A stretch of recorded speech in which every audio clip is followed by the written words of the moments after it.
जब सुकरात का अंत समय आया तो जाते जाते दो शब्द बोल गए। दर्द तब होती है जब खुद को ठोकर लगती है, वरना दूसरों को तो सिर्फ लहू ही नजर आते हैं, दर्द नहीं।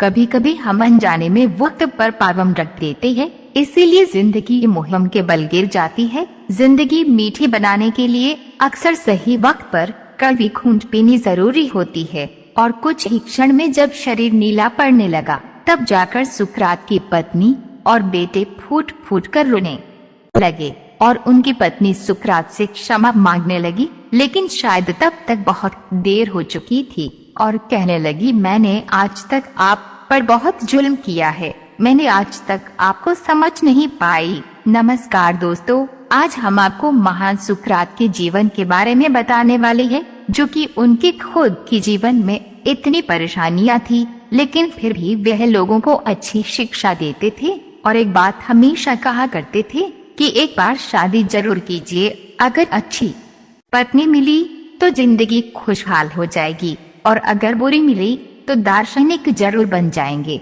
तो आइए इस वीडियो के माध्यम से हम महान दार्शनिक सुकरात के जीवन की पूरी कहानी जानने की कोशिश करते हैं। यूनान एक महान दार्शनिक थे सुकरात। उनकी पत्नी काफी झगड़ालू थी। वे छोटी छोटी बातों पर अमूमन सुकरात से लड़ती रहती थी, लेकिन सुकरात हर समय शांत रहते थे।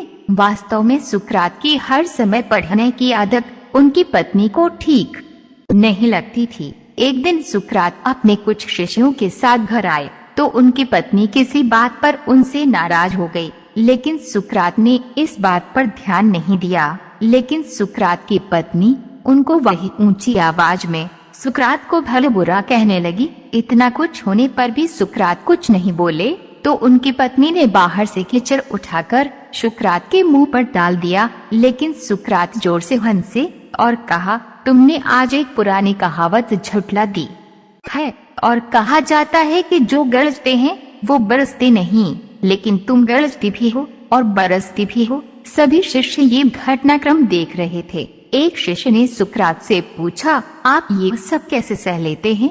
तब सुकरात बोले, वह योग्य है, ठोकर लगा कर देखती है कि सुकरात कच्चा है या पक्का। उसके इस व्यवहार से मुझे पता चलता है कि मेरे अंदर सहनशीलता है या नहीं। ऐसा करके वे मेरा भला ही कर रही है। पत्नी ने जब ये शब्द सुनी तो वह बहुत शर्मिंदा हुई और उसने कहा, मुझे क्षमा करें, आप देवता समान हैं, मैंने ये जानने में भूल कर दी। उस दिन से पत्नी का व्यवहार बदल गया। वह शांत रहती और सुकरात के कार्यों में उनकी मदद करती।